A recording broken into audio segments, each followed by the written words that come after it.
Bonjour à tous, bienvenue sur l'émission de sport hebdomadaire Zone Technique qui est là tous les vendredis. Les gars, comment ça va, Lucas? Bah ça va très bien et toi Toan? Ça Ravi va d'être là. bien sûr très bien. Julien, t'as hâte de nous parler de cyclisme encore? Ah ouais, super hâte, très content d'être ici avec vous les gars. Et Louis? Bah évidemment, toujours chaud pour un petit saut technique. Évidemment. Au programme, Lucas nous fera un petit récap de la semaine. Julien nous parlera de la semaine de folie en cyclisme. Après, petit débrief sur la semaine de LDC. Lucas nous fera un point sur les 5 grands championnats. Louis parlera du Cholismo Diego Simeone. Ensuite, point sur Monte Carlo fait par Julien, évidemment. Et j'évoquerai la prévision du tournoi destination féminin. Et enfin, Louis terminera par nous faire un résumé de la finale de basket universitaire. Mais d'abord, Lucas, qu'est-ce qui s'est passé cette semaine? Et oui, on commence cette semaine avec Arsenal qui a déjà perdu le deuxième trophée de sa saison. Défaite 2-1 en quart de FA Cup face à Southampton, une équipe de Championship. Une défaite qui nous conforte clairement dans notre idée. Arsenal peut tout perdre d'ici la fin de saison. Et puis en NBA, les playoffs approchent à grands pas. La saison régulière est quasiment finie. Mais c'est le moment pour nos Français de se montrer. Et c'est ce qu'a fait Ryan Rupert, auteur d'un triple-double avec les Grizzlies face aux Bucks d'un Ousmane Dieng très en forme également. La mauvaise nouvelle nous vient du côté de San Antonio. Victor Wembanyama s'est blessé face aux Philadelphia Sixers. Un choc aux côtes qui pourrait lui coûter sa place dans les trophées NBA. Le Français n'a disputé que 64 matchs sur 65 et est à l'heure actuelle inéligible aux distinctions de fin de saison. Et puis y a-t-il une course qu'il ne va pas gagner tellement cet homme surpasse tous les autres athlètes de sa discipline? Puisque oui, Tadej Pogačar s'est une nouvelle fois imposé sur le Tour des Flandres. C'était ce week-end en Belgique. Mathieu Van Der Poel et Remco Evenepoel complètent le podium. Autre événement dans le cyclisme, c'est la première victoire de Paul Sexas sur le circuit d'élite. À 19 ans, la pépite du cyclisme français a remporté le contre-la-montre inaugural du Tour des Pays Basques. Une performance qui vient confirmer les espoirs placés dans le coureur de l'équipe Decathlon CMA-CGM. Et puis pas de top 14 le week-end dernier, mais étant donné que tous nos clubs français, ou presque, jouent une Coupe d'Europe, c'est tout comme en Champions Cup, pas de surprise pour Toulouse et l'UBB, vainqueurs respectivement des Bears et de Leicester. Toulon s'en sort sur le fil 28-27 face aux Stormers, 2 sur 5 en revanche en Challenge Cup pour les clubs français, seuls La Rochelle et Montpellier se sont imposés. Et puis surprise en Formule 1, si tout semble calme suite à l'annulation des Grands Prix de Bahreïn et d'Arabie Saoudite, une bombe est sortie hier dans l'après-midi. Gian Piero Lambiadze, l'ingénieur de course de Max Verstappen, quittera Red Bull en 2028, un nouveau coup dur pour l'écurie allemande. En France, l'odeur de Roland Garros est de plus en plus présente et ce grâce au Masters 1000 de Monte Carlo qui a débuté ce lundi. Peu de surprise en revanche, 7 des 8 premières têtes de série sont qualifiées pour les quarts de finale. L'unique absent est Daniil Medvedev, le russe s'est incliné face à Matteo Berrettini dès le deuxième tour. En 49 minutes, l'italien a balayé le russe qui n'a pas inscrit un jeu de la partie et subit donc la plus grosse défaite de sa carrière. Et si vous vous posez la question, l'invité surprise de ces quarts est un local, c'est bien sûr Valentin Vachereau, vainqueur en 3-7 du Polonais Urkash. Bien sûr, c'était aussi le retour de la Champions League cette semaine, et qui dit Champions League dit grosses affiches, et une nouvelle fois, ces affiches n'ont pas déçu. Le premier round entre le Bayern Munich et le Real Madrid était de toute beauté, score final 2-1 pour les Munichois, mais la rencontre a été une nouvelle fois marquée par des erreurs d'arbitrage, on en reparlera tout à l'heure. Et qui dit Champions League dit aussi Conference League et Europa League. Malheureusement, Strasbourg n'a pas pu s'imposer sur la pelouse de Mayence et part avec un handicap de 2 buts pour le retour à la Méno jeudi prochain. Et avec tous ces événements, il y a forcément un sportif que vous avez retenu plus que les autres. Louis, on commence par toi. Bah moi c'est Julian Alvarez qui a marqué un superbe coup franc mercredi soir avec l'Atlético Madrid face au Barça et qui a débloqué la situation. Et voilà, c'est un joueur qui nous impressionne à chaque match. Sur coup franc, il nous avait déjà montré face au Real qu'il était très bon. Et là encore, il y a ce coup franc juste avant la mi-temps, en pleine lucarne. Le gardien du Barça qui ne peut rien faire. Bref, c'est la magie du football, c'est ce qu'il nous offre de mieux. Et c'était juste splendide ce coup franc. Ouais. Alvarez, pépite absolue du foot. Magnifique champion joueur, du Alvarez. monde. C'est un joueur exceptionnel. C'est un peu comme les autres attaquants de l'Atlético. Je trouve qu'en termes de qualité technique, à l'Atlético, c'est beaucoup mieux. Ouais. Ademola Lookman, tu rajoutes ça à ça, Mm. Giuliano Simeone. Franchement, c'est pas mal les attaquants de l'Atlético. Bah, Une en grosse, tout cas- grosse marge offensive. Ouais. En tout cas, il a quelque chose à faire dans le foot. C'est un vrai numéro 9. Enfin, un numéro 9, c'est un numéro 9 atypique, mais c'est un numéro 9 de haut niveau. Après, à voir juste s'il restera à l'Atlético durant les prochaines saisons. On sait qu'il est très courtisé par le Barça, par sûr. Arsenal. Ouais, et il surtout a par pas... le Barça d'ailleurs. Ouais, Surtout après par le Barça, est-ce qu'ils ont les sous pour Ouais. se l'offrir? C'est un peu la question. Après ce qu'il leur a Mais- mis mercredi soir, je pense qu'ils ont encore plus envie d'Alvarez. Ah, hein. j'espère. Ouais, c'est sûr. Et toi, Julien? Bien moi pareil pour rester dans cette semaine de Ligue des Champions, c'est Manuel Neuer, le gardien du Bayern Munich, qui, malgré son grand âge, nous a sorti encore une fois une performance exceptionnelle. Il réalise 9 arrêts face aux Madrilènes et il sauve à de multiples reprises le Bayern Munich d'un retour du Real de Madrid qui a été plutôt bon offensivement, mais ça on aura l'occasion d'en reparler plus tard. Donc voilà pour moi Manuel Neuer qui est le gardien par excellence depuis des décennies et des décennies. Il méritait qu'on parle de lui cette semaine parce qu'il a encore prouvé qu'il est au-dessus des autres. Et puis il a encore fallu qu'il nous sorte une performance des grands soirs pour qu'on reparle de lui. Là, à 40 ans, j'ai vu la rumeur comme quoi il pourrait être de retour en équipe nationale. Il a démenti assez rapidement. Mais on veut tellement voir un tel joueur à la Coupe du Monde. C'est ça, c'est assez dingue. Bah c'est ce match, c'est pas ce match qui le confirme, mais c'est dans le débat du GOAT. Je pense qu'il gagne de plus en plus de points encore à 40 ans. Faire de telles performances lors de tels matchs. On parle pas d'un GOAT, mais on parle d'un superbe joueur qu'on aime voir jouer tous les jours. Et puis un gardien qui a complètement révolutionné ce poste. Clairement, les sorties. Il en fait encore. À la Manuel, il en a sorti, je ne sais pas combien encore une fois. Et à chaque fois, on se dit qu'est-ce qu'il fait. Il va faire n'importe quoi et à chaque fois, ça passe. Non, c'est vraiment un joueur à part Neuer, franchement. Le goal volant. Il est unique. Et toi, Lucas ? Moi, c'est un autre sportif qui est un peu vieux et qui vient d'annoncer sa retraite. C'est Nando De Colo, une légende du basket français et européen, on peut le dire. C'est un des joueurs qui a le plus marqué l'Euroleague dans son histoire et il est le deuxième meilleur marqueur de l'Euroleague de l'histoire. Double vice-champion olympique avec les Bleus en 2021 et bien sûr à Paris en 2024. Il est MVP de l'Euroleague en 2016. C'est un passeur d'exception, un joueur d'une qualité technique, d'une finesse technique absolument exceptionnelle, capable un petit peu de prendre feu derrière la ligne à 3 points. C'est un peu comme ce que James Harden disait en NBA, c'est lui le système. En Euroleague, c'est un peu ça aussi. Nando De Colo, tu peux clairement construire une équipe autour de lui. Personnellement, moi, c'était un de mes joueurs préférés et je pense qu'il restera gravé dans la mémoire de beaucoup de fans du basket français. Peut-être son seul regret en carrière, c'est sa carrière NBA. D'autant plus qu'il est tradé à Toronto en février 2014 et on sait que 5 mois plus tard, les Spurs sont champions. Donc voilà, il aura peut-être ce regret de ne pas avoir une petite bagouze. C'est déjà pas mal. Oui, non, il a une carrière absolument magnifique. En équipe de France, il a toujours été très bon. Oui, il a jamais été champion d'Europe en 2013. J'ai même pas dit, bien sûr, avec l'équipe de Tony Parker. Mais il n'était pas encore le leader et il a su s'imposer durant les années où il était avec Vincent Collet et les autres. Comme un joueur très important. Son absence en 2020 pendant l'Euro, elle est hyper remarquée. Et on se dit, où est Nando De Colo ? On a vraiment besoin de Nando.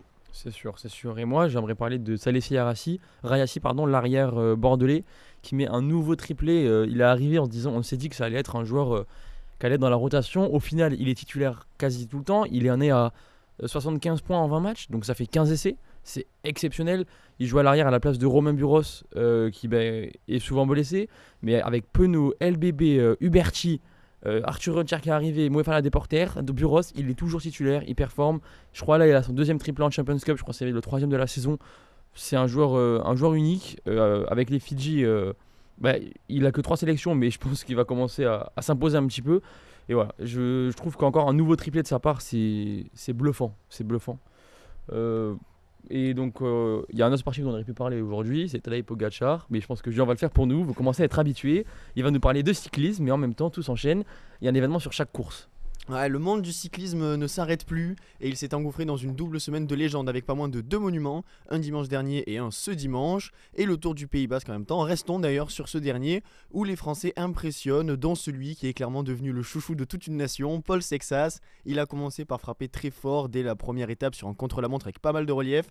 Il s'adjuge la victoire, mettant son compatriote Vauclin à 22 secondes, mais au-delà de ça, il se paye Roglic à 28 secondes, Del Toro à 51 secondes et Ayuso à 1 minute 16. Et comme si ce n'était pas suffisant, sur l'étape du lendemain, il remet ça en partant seul à 25 km de l'arrivée. Il remporte l'étape et s'envole au général, comptabilisant 1 minute 59 sur son dauphin Roglic. Bref, notre Paul Sexas national continue d'impressionner et de faire rêver, lui qui jeudi a encore creusé l'écart en reprenant 20 secondes à ses concurrents. Mais il y en a d'autres pour qui cela va moins bien, notamment Isaac Del Toro. Il a dû, dès la 3e étape après une mauvaise chute, une de plus pour la formation cette année. Il a dû abandonner, il souffre d'une déchirure musculaire à la cuisse droite, ce qui inquiète pour les prochaines courses de sa saison. Désillusion également pour Juan Ayuso, qui après avoir abandonné suite à une chute sur Paris-Nice, abandonne encore sur le Tour du Pays Basque. Un départ lié, selon les déclarations du coureur, à des maux d'estomac. En tout cas, une nouvelle fois, le leader de la Lidl Trek ne verra pas l'arrivée d'une épreuve. Et en dehors du Pays Basque, on enchaîne les monuments aussi. Et oui, Tohan, dimanche, Pogacar avait donné rendez-vous à ses concurrents sur le Tour des Flandres avec la participation surprise de Remco Evenepoel. Le Slovène n'a pas laissé grande chance à la concurrence dans le vieux Quarmont où il a déposé Van Der Poel, finissant second. Remco, lui, vient compléter le podium. Pogacar gagne donc pour la 3e fois le Tour des Flandres et il fait le 2 sur 2 en remportant le 2e monument de la saison.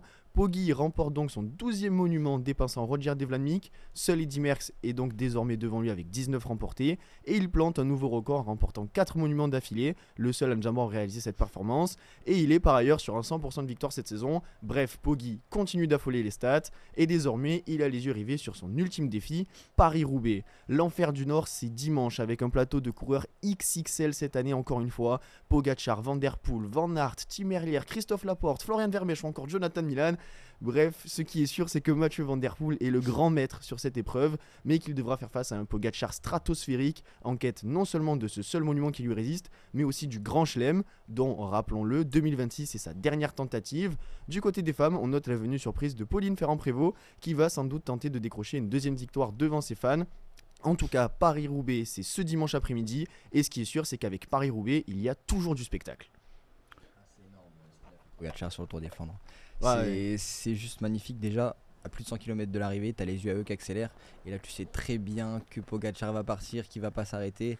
Déjà dans le Molenberg, bon, voilà. Il y a Van Der Poel qui suit Ouais, un Van Der peu, Poel qui qui s'accroche. le marque. Et à 50 km de l'arrivée, t'as le quatuor magique qui se détache. Van Aert, Van Der Poel, Evenepoel et puis Poggi qui est là aussi. Et puis ensuite, il reste que les deux meilleurs finalement, Van Der Poel, Pogacar. Dans le vieux Et là, Quarmont. ouais, dans le vieux Quarmont, et t'as Pogacar sur la dernière ascension du vieux Quarmont qui décroche Van Der Poel, qui n'a rien pu faire encore une fois face à un tel monstre. Il est dans la forme de sa vie, Pogacar, on dit ça à chaque vraiment. fois, mais là c'est Il est juste encore un step au-dessus, gigantesque. je trouve, ouais. C'est juste gigantesque ce qu'il est en train de faire. Il sait tout faire en fait, ce gars, c'est impressionnant. Ah ouais, il est partout et il le monte sur les secteurs pavés du vieux Quarmont. Bon, certes, il y a du relief, mais sur les pavés, il est très à l'aise. Il a un très bon coup de pédale. Il avait déjà un très bon coup de pédale l'année dernière sur Paris-Roubaix. Cette année, c'est peut-être l'année où Pogacar est dans son ultime forme sur les classiques et c'est peut-être l'année la plus propice pour faire plier Mathieu Van Der Poel, je pense. Et une nouvelle fois, tu l'as dit, celui qui déçoit, c'est Isaac Del Toro, qui est un peu en concurrence avec Paul Sexas et qui a une nouvelle fois chuté. Ouais, un peu en concurrence avec Paul Sexas. Bon, il chute. La chute n'a malheureusement pas été filmée, donc on ne sait pas exactement ce qui s'est passé sur cette chute. Le fait est que bon, il y a cette déchirure musculaire à la cuisse droite. Ça va le mettre, à mon avis, out pour quelques prochaines semaines qui suivent. Mais après, voilà, Isaac Del Toro, malheureusement pour lui, c'est pas sa faute. Voilà, il chute. Non, je pense pas il que ce chute soit une comme ça, et désillusion voilà. justement. Et puis dans tous les cas, on l'a vu sur la première étape, le contre-la-montre, Paul Sexas était largement au-dessus de Del Toro. Enfin, il le surpasse, il n'y avait pas photo. Et puis Paul Sexas, du coup, on peut en parler comme t'évoques le sujet, Lucas. Je pensais pas qu'il allait être aussi fort aussitôt en fait. Je m'attendais à qu'il monte en Ouais, C'est puissance. absolument impressionnant. Ouais, je m'attendais à ce qu'il monte en puissance année après année, peut-être voir l'année prochaine jouer un peu les premiers rôles. Mais là, être aussi bon. À ce moment de la saison pour le Tour de France, il y a de belles promesses à venir, je pense. C'est ça, et puis dans cette optique du Tour de France, ce Tour du Pays Basque, c'était vraiment le test pour Paul Sexas, puisqu'on est sur une course à étapes qui dure une semaine, une course où il y a du relief quasiment tous les jours, Ouais. et sa première course World Tour aussi par la même occasion, et il a montré que bah, là en tout cas, du moins jusqu'à jeudi, il a les jambes, jeudi il est encore capable d'attaquer et de faire plier la plupart de ses gros concurrents, donc c'est très très rassurant pour une venue éventuelle de Paul Sexas sur le Tour de France. Ouais, et puis il y a un gros plateau sur ce Tour du Pays Basque. Il y a Del Toro qui a abandonné, Abandonné. Ayuso qui a abandonné aussi, mais il reste Roglic, il y a Skelmose aussi, il y a Alex Baudin, un autre C'est français ça, qui Kevin est pas Vauquelin, mal, qu'on peut ouais, aussi Kevin compter, Vauquelin. qui finit bien sur Paris-Nice Ouais. dans le top 5. Et puis on a aussi vu les qualités de descendeur de Paul Sexas qui vraiment prend des risques à chaque fois. On l'a Impressionnant. encore vu hier, il est dans le peloton, il aurait pu tranquillement rester dans le peloton et finalement non, il accélère dans les centres et on voit que tout est travaillé, tout est calculé et qu'il a vraiment peur de rien. Donc c'est un cycliste complet qui lui aussi dans les prochaines années a de fortes chances de faire quelque chose, de grandes choses dans les pourquoi prochaines années, c'est sûr. Et puis Ouais. il a pas de période de rodage, le mec. Il arrive direct, il est fort quoi. Il est pas champion, mais Ouais, à il est 19 monté en ans, le mec puissance, arrive, c'est déjà un top coureur. Alors que top Oui. coureur à son échelle. Je parle. non, c'est un c'est- top coureur tout Bah court. oui, hein. mais- Franchement, on le peut mettre Je sur un pense top que coureur déjà tout dès les court. championnats du monde l'année dernière, il a confirmé qu'il Ouais. faisait partie des très grands et qu'il avait des choses à montrer. au Rwanda. Et là, oui, cette année, c'est la saison de la confirmation. Et puis même son équipe le sait. Enfin, il est programmé pour ça. Il est programmé à de grandes choses, Paul Sexas. Et tout est calculé à la lettre. Il sait ce qu'il fait. Il est droit dans ses bottes et il a envie de performer à très haut niveau. Et je pense que c'est ce qu'il va faire s'il continue comme ça. Ouais, je pense que là, en début de saison, justement par rapport à ce qui s'est passé au Mondiaux, quand on parlait d'une venue de Paul Sexas sur le Tour de France, on était beaucoup à dire qu'il allait sans doute encore falloir attendre une année. Moi, si demain on m'annonce que Paul Sexas est sur la start list de Decathlon CMA CGM pour le Tour de France, bah, je serais pas surpris. Est-ce que je serais content un petit peu en tant que supporter français? Après, en tant que vrai fan de cyclisme, j'ai peur qu'on lui mette trop de pression à ce Mais je Paul pense que Sexas. C'est quasi sûr qu'il va faire le Tour de France là. C'est quasi sûr, je sais pas, il reste Félix Gall qui pour l'instant est à mon avis le favori pour Decathlon CMA. Après, je pense qu'il est déjà prêt en fait. Je pense qu'il a déjà la tête sur les épaules, Paul Sexas, malgré ses 19 ans. Et puis, comme dit un certain philosophe, on parle d'âge à personne et surtout pas à Paul Sexas. Enfin, je pense Non, pas oui, c'est que sûr. ce soit la pression et qu'on lui mette trop de pression. C'est Je sûr, pense mais qu'il on a... il est déjà prêt pour ça et il attend que ça lui. Je pense qu'il veut le faire le Tour de France C'est sûr cette année. c'est sûr qu'il attend que ça, mais on a malheureusement dans la tête le souvenir de Romain Bardet, qui était aussi un jeune cycliste très prometteur, qui est arrivé sur ce Tour de France et à qui pareil disait ne pas avoir de pression et qui finalement a eu une pression monstre parce que le Tour de France c'est de une l'épreuve cycliste par excellence et de deux tu es français sur les terres sur la France et finalement Romain Bardet c'était complètement bousillé à cause de la Après, pression. Romain Bardet et a ça une très dur. belle carrière quand même. Mais il est tombé Oui. dans l'époque où il y avait Christopher faire plus. Froome, il y avait à un moment Aussi. il y avait Rigoberto Urán. Mais il a qui lui très mal posé des vécu ses problèmes. premiers Tours de France. Romain Ah oui, Bardet. oui, mais on sait que mais après Romain Bardet a su rebondir et a su très bien performer aussi. Ça, c'est Donc sûr. ouais, à voir. Même Thibaut Pinot, c'est pareil. On peut prendre l'exemple, oui, des Français qui ont performé. Pinot qui a jamais réussi à bien finir un Tour de France sans chuter ou sans avoir mal au dos. Mais voilà, c'est. Je pense que Paul Sexas a de grandes chances de titiller Tadej Pogacar, mais je pense qu'il n'est pas encore au niveau de Pogacar. Ouais, je pense Non, mais qu'il- je parle pas maintenant, je sais pas pourquoi tu rigoles, toi, mais je pense que tard, Paul oui, Sexas. dans les prochaines années. Ah oui, dans les ok. prochaines années, pas maintenant, bien mais sûr. cette Pas sur année, le Tour de France. cette année, Pogacar est largement favori. Ah oui, non, je crois que Ah tu parlais oui. du Tour de Ah France qui pourrait Ah non, non, titiller- pas là, j'y crois pas. Là- Non, parce que même sur le Tour de France, je pense que Ouais. Sexas pourrait être quelqu'un qui, dans la première semaine, pourrait aller chercher des victoires d'étape. Mais faut pas oublier que le Tour de France, c'est 3 semaines. hein. Ah oui, mais il serait dans C'est un rôle un peu surtout très secondaire. long, et à mon avis, dans les 3 semaines, sur la dernière semaine dans les Alpes, la fatigue se fera grandement sentir pour Paul Sexas. Il a quand même que 19 ans, il n'a pas non plus encore une caisse énorme pour pouvoir encaisser, je pense, ces 3 semaines. Je pense qu'il est quand même très affûté physiquement. Je le trouve vraiment impressionnant sur le bas du corps. Il a un peu un physique à la Pogacar, mais en un peu plus grand. Ouais, un peu plus grand, ouais, c'est vrai. C'est déjà Donc, arrivé sur le vélo. qu'un coureur gagne le Tour de France dès sa première année Le sur le Tour de France, Ouais, non, pas dès je sa pense pas, première non. Non, Faudrait regarder, D'accord, mais ça, parce c'est qu'il quand même, faut pas oublier que pas le dégueu. Tour de France, avant d'être une course, c'est quand même une épreuve physique assez exceptionnelle. hein.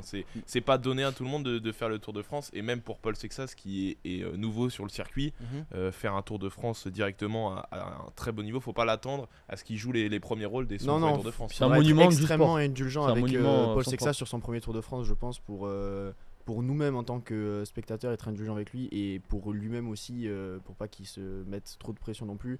Voilà, faudra s'attendre à ce que dès le premier Tour de France, Paul Sexas ne joue pas forcément le maillot jaune. Mais Oui. déjà, on peut voir un Français qui peut gagner une course par étape depuis bien un sûr. long moment déjà sur le Tour du Pays Basque. Et ça serait beau pour lui. Ça, c'est une très belle première étape Ça qu'il serait pourrait franchir génial. dans quelques jours. Là, il reste 2 étapes, je crois, à partir d'aujourd'hui. Il reste, ouais, c'est ça, c'est Donc, jusqu'à la fin de la semaine. ouais, donc ça va être intéressant à voir et j'ai hâte de voir ça. Parce qu'on l'a attaqué hier et ça n'a pas suffi. Roglic Non, a non, essayé, ça n'a Lipovic pas a suffi. essayé. Et la Bora a essayé, mais malheureusement, Paul Sexas est trop fort sur ce Tour du Pays Basque. Et bien sûr. Ben, on verra de toute façon pour Et- ce qui se ouais. passera lors du Paris-Roubaix dans tous les cas. Bah oui, Paris-Roubaix dimanche, Voilà. j'ai hâte aussi. Et Ah oui, là, c'est c'est très la, fort. La course. la plus imprévisible de l'histoire. Enfin, tu peux pas savoir ce qui s'est passé. Même Pogacar, il aurait pu gagner jusqu'à malheureusement cette petite déconvenue qu'il a eue Ouais, l'année cette chute, dernière. ouais. Mais Ça arrive. ouais, Ce c'est loupé là de que tout peut trajectoire. se passer. Le temps, Après, la on météo. voit en ce moment que même en chutant, il peut remporter des courses. Donc, Ouais, mais Oui, sur Paris-Roubaix, c'est tu vrai. chutes Sur sur des Paris-Roubaix, pavés, t'es pas c'est bien compliqué après. Ouais, de repartir. Pogacar est un homme à part, les gars. Putain, moi, Oui, c'est vrai, oui, C'est vrai, totalement, c'est vrai. totalement. Ne Et jamais c'est même pas un enterrer homme Pogacar. d'ailleurs. Non, En tous les c'est cas, on un- espère, un surhomme. Ouais, On c'est- espère c'est qu'il y un aura du alien. spectacle. On en a déjà eu cette semaine avec la Ligue des Champions. Julien, qu'est-ce que tu as pensé de ces matchs en commençant par Real Bayern? Eh bien écoute, le Real Bayern, alors que dire de Real Bayern? Il y a beaucoup de choses à dire. Ok, oui. Je suis mitigé parce que d'un côté le Bayern fait un énorme match, mais de l'autre je trouve que le Real ne fait pas un match non plus mauvais. Ils ont dû déjà faire face à, comme Non, je ils disais font tout à l'heure, pas un match mauvais le Real. face Non. à un Manuel Neuer qui est vraiment stratosphérique et qui enlève plusieurs possibilités. Et certes, derrière, il y a beaucoup d'occasions pour le Bayern, mais en même temps, j'ai envie de dire, quand on voit l'attaque du Bayern face à n'importe quelle équipe, il y a forcément beaucoup d'occasions pour le Bayern. Et de l'autre, il y a aussi beaucoup d'attaques pour le Real, mais quand on voit l'attaque du Real, il y a forcément beaucoup d'attaques contre n'importe quelle équipe. C'était vraiment pour moi un match de demi-finale avant l'heure, j'ai envie de dire. Après, C'était je te trouve exceptionnel. très gentil quand même avec le Real Madrid. Moi, j'ai trouvé les 70 premières minutes du match juste avant le but de Mbappé. Je trouve le Bayern bien au-dessus du Real Madrid. Ils ont Ouais, mais beaucoup après, on plus s'attendait à ce d'occasions. que le Bayern soit au-dessus. C'est là où je suis rassuré. Pas c'est-à-dire forcément. Moi, j'ai entendu que le Real avait des chances de gagner. Moi-même, je pensais le Real était pas tu si pensez, loin. vous deux, vous voyez que le Real Ouais, a Moi, je gagné, pensais, donc- je voyais une mais victoire du Real. évidemment, Après, mais quand tu c'est vois pas le pour ça Bayern, que le tu Real peux est au-dessus. pas- Mais je pensais que le Real avait plus d'armes pour Ouais, plus de embêter ce ressources. Bayern-là sur les 70 premières minutes. Ils m'ont un peu déçu. Alors il y a ce but de Kylian Mbappé qui change clairement la perspective du retour parce que avant ce but, moi j'avais un peu l'impression que c'était ce Real Madrid-Arsenal la saison dernière. Je me suis dit punaise, ils vont en prendre 3. À l'aller, on va avoir cette histoire. Ils vont nous dire qu'ils vont pouvoir peut-être faire la remontada, mais j'y crois pas beaucoup. Là, ce but de Mbappé est clairement au-dessus de la saison dernière et grâce à, on va dire un peu à cette attaque qui est retrouvée Vinicius Mbappé, il y a une connexion un petit peu plus développée cette saison que la saison dernière. J'ai la possibilité de croire en ce que le Real Madrid puisse aller chercher ce match retour, mais ça va être très très compliqué quand même. Bah, Allianz Arena, ça va être encore plus compliqué. Ah bah oui, le bien Bayern, sûr, là, ouais. le Bayern est en mission. Enfin, Vincent Kompany, il a clairement Champion dit, d'Europe, c'est le but. il faut C'est- clairement tout gagner. Et puis quand tu as une équipe comme ça, déjà, moi j'ai adoré ce match. J'ai Je pense que vraiment c'était le kiffé plus ce match. spectaculaire. c'était- oui, Ah bah Ce oui. match c'était extrêmement était, en tant que spectaculaire. fan de foot, je me suis régalé et des occasions de part et d'autre, beaucoup d'erreurs de part et d'autre aussi, beaucoup de ratés des deux côtés. T'as ce premier raté d'Ayo Upamecano qui peut Ouais. lancer le Bayern dès le début du match Mm. et complètement faire basculer cette rencontre. Et puis ensuite t'as ce cadeau de Pitarch à Gnabry qui manque l'occasion et qui bute sur Lounine. Donc ouais. Ça fait 2 fois Pitarch, hein. Il y avait déjà eu Ouais, une erreur Pitarch, comme ça mais contre Pitarch a un peu raté son match. Manchester Il est City. très jeune et il est arrivé très tôt en Ligue des Champions. Après c'était un choix fort aussi D'Arbeola de Ouais, le parce mettre. que au milieu de Mais terrain, il lui fait confiance hein, oui, parce je que c'est sais, lui qui mais l'a lancé au Real justement. Et en plus, au match retour, on sait qu'il n'y aura pas Tchouaméni, il est suspendu. Ouais. Donc Oui. il va encore certainement avoir un rôle à jouer dans ce milieu de terrain du Real Madrid. Peut-être Eduardo Camavinga qui va être de retour aussi dans le milieu de terrain du Real Madrid. Mais le milieu de terrain du Real Madrid était quand même assez en dessous de celui du Bayern Bah, mardi. Pitarch, en fait, il est arrivé un petit peu, pardonnez-moi du terme, un peu par défaut.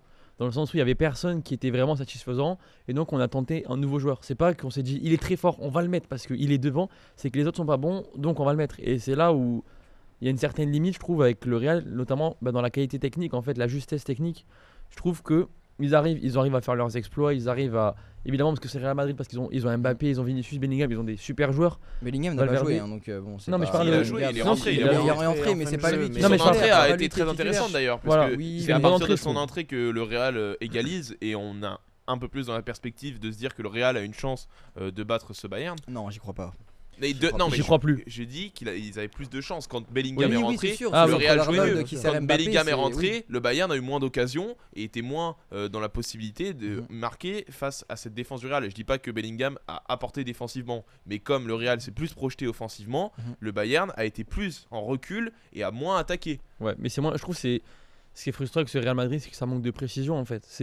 On a l'impression que ils envoient devant. Moi je les trouve et- chirurgicaux quand même. Enfin, Ouais, Non, mais quand je dis ça précision, combine je parle très de bien. précision technique. Bah ouais, mais non, en fait, ce truc c'est C'est ils pas vont- chirurgicaux, surtout que quand t'as un Neuer en face qui est en feu, C'est ça. t'es pas Oui, très non, mais chirurgical. c'est- Voilà. non, mais compliqué. ce que je veux Je dire, peux pas c'est être chirurgical avec qu'ils Neuer. ont eu beaucoup moins d'occasions que le Bayern, de grosses occasions selon moi, et finalement ils s'en sortent bien avec ce 2-1. Moi je trouve que le Bayern a beaucoup Ah loupé oui, d'occasions. oui, ah oui, Le non, Real a- mais c'est- le c'est Real là a où une je grosse suis, occasion aussi à un moment, Vinicius juste avant le but d'Mbappé qui a ce 1 contre 1 face à Neuer et Neuer Ouais. qui Ouais. Oui, l'empêche de marquer, Après, qui d'ailleurs, reste joue sur ses parfaitement appuis. le coup. Hein. C'est une énorme occasion qu'il a Vinicius et là déjà tu vois le manque d'efficacité criant des Madrilènes et surtout de Vinicius qui est en manque de confiance depuis le début de la saison, qui est un peu mieux là en 2026 mais qui a quand même encore du mal. T'as Mbappé qui fait son match, qui fait un très Il beau fait un match très d'ailleurs. grand ouais. match Mbappé.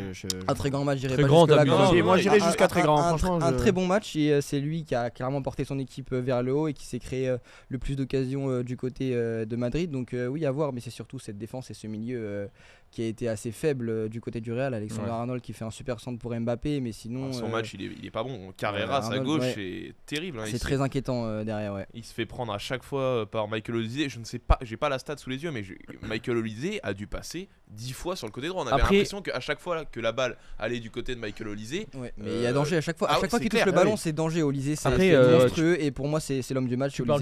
C'est lui qui fait basculer le match. De qui, Olise? Par Olise, quand tu parles d'Olise aujourd'hui, tu me parles de dans ce moment le meilleur joueur de la planète aujourd'hui. C'est pas le meilleur joueur de la planète, mais c'est l'un des. Cette saison, c'est l'un des favoris pour le Ballon d'Or. En ce moment, c'est le meilleur. Oui. Parce que là, c'est le plus complet. 25 passes D les stats, et puis il n'y a pas que les stats. Après, on sait qu'en Bundesliga, le système de passe décisive n'est pas le même. Oui. Quand on provoque un penalty, ça fait passe décisive en Bundesliga. Ce que je trouvais plus légitime. Moi, je trouve que j'aime bien ce système. Oui, mais après, c'est vraiment un truc pour avoir le plus de statistiques. Non, mais même en Ligue des Champions, tu le vois là, Olise, le match qu'il fait, tu comprends le joueur que c'est. En équipe de France, tu le vois. Et encore en équipe de France, il est en dessous du niveau du Bayern. Là, il fait un match. C'est aberrant. Un tel match à ce niveau-là. Alors que le mec a 24 ans, ça fait 2 ans qu'il est là, il était à Crystal Palace, à Reading. Surtout qu'en équipe de France, il a pas le même rôle que il a pas les mêmes responsabilités. Il est meneur de jeu en équipe de France et sur le Bayern, Compagnie il le met sur le côté droit avec le Bayern et on voit qu'il s'adapte à tous les postes offensifs et qu'il sait tout faire. Et puis t'as un Harry Kane qui est revenu de blessure, qui a eu du mal mais qui marque ce but dès le retour de la seconde période. Qui met une superbe frappe, donc cette équipe du Bayern, justement, c'est elle qui est chirurgicale et pas le Real. Bon, donc, je vais pas trouver ça, mais... Par rapport au Bayern, qui manque énormément d'occasions aussi. Il manque énormément de choses. Oui, tu peux pas dire que le Bayern a été chirurgical. Mais plus chirurgical que le Real en tout cas. Moi je trouve pas. Après, quand je parle d'accord non plus, je trouve que le Real au niveau du quand tu vois le score. Mais quand tu vois le score, d'accord, mais on parle du nombre de parades de Manuel Neuer ou pas? Voilà. Parce que c'est-à-dire que si tu mets un autre gardien en face, le Real, je pense qu'ils en mettent 3 ce soir. Mais donc le Real a moins été chirurgical que le Bayern. Mais le Bayern a raté d'énormes occasions. Donc surtout en fait, aucun n'a été assez chirurgical. C'est ça. C'est moi qui dans un match comme ça, je l'avoue. Mais c'est le Real a beaucoup plus un jeu de contre-attaque qui prône à avoir moins d'occasions. Et juste pour revenir sur le match d'Mbappé, moi j'ai énormément apprécié le fait qu'il défende la semaine dernière. Il a super bien défendu. On en parlait. Il a fait cet effort défensif que Vinicius ne faisait pas. Et ça a complètement contribué aux petites occasions, enfin aux occasions du Real pendant ce match. Moi c'est quelque chose qui me rassure aussi avec le Real, c'est le fait de voir cette équipe qui est vraiment, on va dire, parce qu'il y a quelques déconvenus, mais qui est quand même un bloc qui se soutient. Il y a un collectif quand même qui s'est bien créé, je trouve, au Real. Et au final, ils perdent ce match, mais en même temps, ils arrivent dans ce match en n'étant pas favoris. Et ils perdent que 2-1. Donc moi franchement, ça me rassure d'avoir vu ce match du Real. Mais moi, je m'attendais à. Je trouve sympa que le Real Madrid rassure, t'es à domicile. Bon. Ouais, mais tu joues le Bayern Munich quand même. Oui, mais tu perds. C'est pas la même chose. Tu perds et tu vas. Mais tu perds que 2-1. Et toi, attends, mais Julien, est-ce que tu vois un Real fort collectivement? Moi, je vois pas ça du tout, justement. Non, fort individuellement. Oui, mais c'est ce que Julien a dit qu'ils étaient forts collectivement. Et moi, je suis pas d'accord avec ça parce qu'il n'y a pas de. Justement, il n'y a pas de jeu collectif, il y a que des attaques rapides. Il y a quelques fois Mbappé qui combine avec Vinicius. Oui, mais même Vinicius l'a dit que on n'avait pas la meilleure des relations quand on est sur le terrain. On s'entend très bien en dehors du terrain, mais quand on est sur le terrain, on a du mal à se trouver. Moi, je trouve que ça s'est amélioré par rapport à ce début de saison. C'est là où je suis rassuré, c'est-à-dire qu'en début de saison, c'était uniquement de l'individualité. Et quand ça joue un petit peu collectif, ça partait tout le temps en cacahuète et ça partait sur des paires de balles et ça faisait des matchs pourris. Et là, aujourd'hui, avec un match qui a été beaucoup plus collectif que ce qu'on avait en début de saison, je trouve que ça va mieux pour le Real et que le Real est pas dans la voie de la rédemption parce que ils n'étaient pas non plus tout en bas, mais ça va mieux pour le Real et moi ça me donne de bonnes perspectives pour la saison suivante parce que je pense que le Real, ça il faut déjà se projeter sur la saison suivante. Mais là on fait un bilan de aujourd'hui, leur fait éliminé, saison mais moi ce match ce bilan de cette Ligue des Champions, ce match-là, donc en fait, ça reflète ce qui s'est passé dans cette saison. Là, le Real est déjà éliminé pour le Real est éliminé, le Bayern passe au match retour. Pour moi, le Real est pas éliminé parce qu'il faut jamais enterrer le Real de Madrid. En fait, toi, t'es très optimiste sur l'avenir, mais là, comme on fait un débrief de la Ligue des Champions du moment, tu sais très bien que le Real n'a aucune chance au match retour.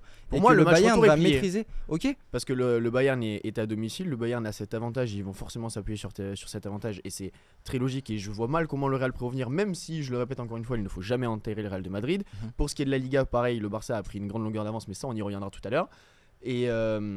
Et donc pour moi voilà, le Real il faut prendre cette saison, ils ont réussi à remodeler un petit peu une équipe autour d'Arbeola et et sur la saison prochaine pour moi ça va démarrer avec de meilleures bases parce Mais que ce match là Je a peux pas montré déjà que parler tout va de mieux. la Mais saison oui, prochaine là, dans on le est sur sens. ce match-là. Imaginons que Restons sur ce le Real match-là, Madrid Julien, s'il te plaît. imaginons que le Real Madrid perde en Ligue des Champions, Arbeloa il va sauter la saison prochaine. Arbeloa, Donc oui, tu peux c'est pas te projeter sur la saison prochaine en disant oui, ils vont jouer comme ça, ils ont une meilleure complicité alors que tu as déjà pas mal d'incertitudes sur la saison prochaine, il va y avoir un mercato, on sait que le Real est bien recruté, il va peut-être y avoir une ou deux arrivées, l'entraîneur va certainement changer parce que Arbeola c'est pas un grand tacticien, il joue un peu le satisfaisant, Arbeloa. il joue un peu le rôle d'intérimaire à l'heure actuelle, mais voilà, tu peux pas te projeter sur la saison prochaine. Et puis le rôle du coach, le coach gentil en général, le coach ami avec ses joueurs, ça marche. Après, ça, marche t'es pas dans les vestiaires Oui, du on Real, peut tu pas sais savoir. pas. Non, mais pas quand savoir. on le voit en conférence, quand il dit c'est ma faute à chaque fois, je suis désolé, c'est moi qui ai raté.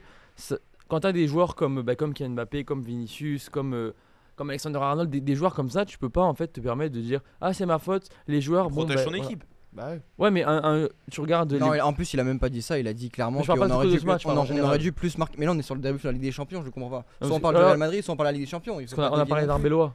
Oui, mais si on parle d'Arbeola, Arbeloa, pardon, on parle sur la Ligue des Champions, du coup. On parle pas sur en général au Real.